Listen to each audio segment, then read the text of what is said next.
اگر کوئی شخص مالی صدقہ نہیں کر سکتا، غریب ہے بیچارہ، نادار ہے، تو اس کے لیے صدقے کی اقسام احادیث میں بیان کی گئیں۔ چنانچہ ترمذی شریف کی حدیث پاک، حدیث نمبر 1956، رسول اللہ صلی اللہ تعالی علیہ وسلم نے ارشاد فرمایا کہ تمہارا اپنے بھائی کو دیکھ کر مسکرانا بھی صدقہ ہے، نیکی کی ترغیب دینا بھی صدقہ ہے،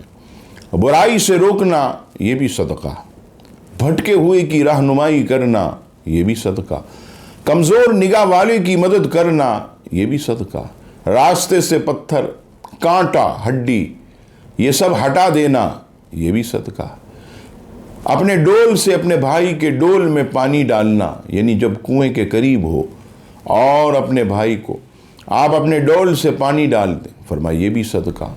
تو دیکھیے شریعت میں کتنی جو ہے وہ گنجائش ہے، غریب بھی محروم نہ رہے، مالدار بھی محروم نہ رہے۔ مالدار کے لیے یہ سہولت ہے کہ وہ خوب مالی صدقہ دیتا ہے اور یہ عمل بھی کرتا رہے، ڈبل اجر ہوگا۔ اور غریب آدمی جو مالی صدقہ نہیں دے سکتا،